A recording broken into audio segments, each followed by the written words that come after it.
वक्फ के नाम पर लाखों हेक्टेयर जमीन पूरे देश में है।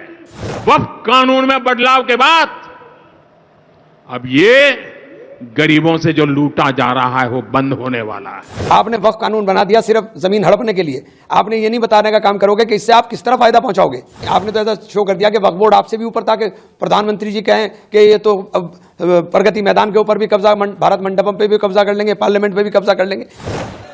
वक्फ संशोधन अधिनियम को लेकर पूरे देश में बवाल मचा हुआ है।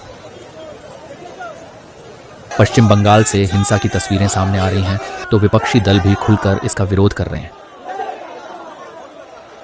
वहीं आज हिसार के मंच से प्रधानमंत्री नरेंद्र मोदी ने वक्फ अधिनियम का विरोध करने वालों को करारा जवाब दिया है। बाबा साहब के विचारों वक्फ के नाम पर लाखों हेक्टेयर जमीन पूरे देश में है। इस जमीन, इस प्रॉपर्टी से गरीब का, बेसहारा महिलाओं बच्चों का भला होना चाहिए था और आज ईमानदारी से उसका उपयोग हुआ होता तो मेरे मुसलमान नौजवानों को साइकिल के पंक्चर बना करके जिंदगी नहीं गुजारनी पड़ती। लेकिन इससे मुट्ठी भर भू माफिया का कोई भला हुआ। पसमानदा मुस्लिम इस समाज को कोई फायदा नहीं हुआ और ये भूमाफिया किसकी जमीन लूट रहे थे? ये दलित की जमीन लूट रहे थे, पिछड़ों की जमीन लूट रहे थे, आदिवासी की जमीन लूट रहे थे, विधवा महिलाओं की संपत्ति लूट रहे थे। सैकड़ों विधवा मुस्लिम महिलाओं ने भारत सरकार को चिट्ठी लिखी, तब जाके कानून की चर्चा आई है। वक्फ कानून में बदलाव के बाद अब ये गरीबों से जो लूटा जा रहा है वो बंद होने वाला है।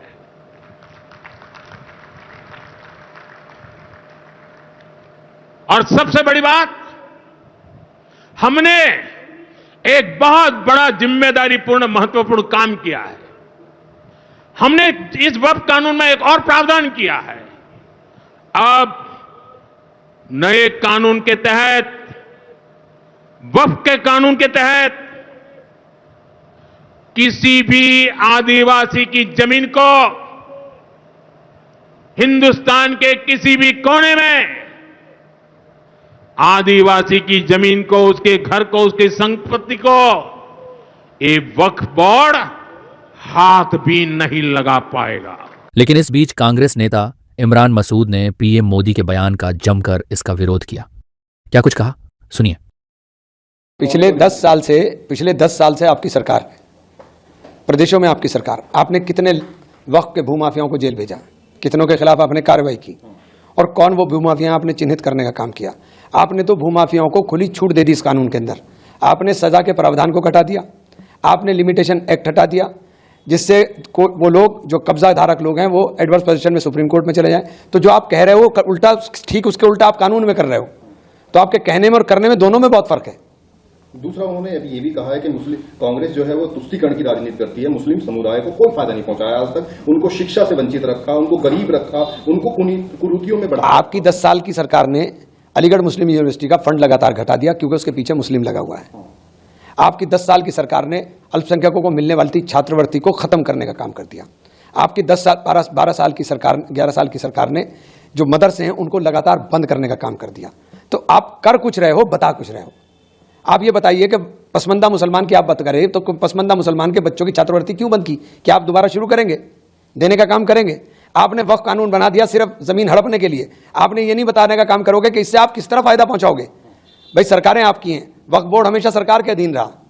वक्फ बोर्ड कोई ऐसा तो है नहीं। आपने तो ऐसा शो कर दिया कि वक्फ बोर्ड आपसे भी ऊपर था कि प्रधानमंत्री जी कहें कि ये तो अब प्रगति मैदान के ऊपर भी कब्जा, भारत मंडपम पे भी कब्जा कर लेंगे, पार्लियामेंट पे भी कब्जा कर लेंगे।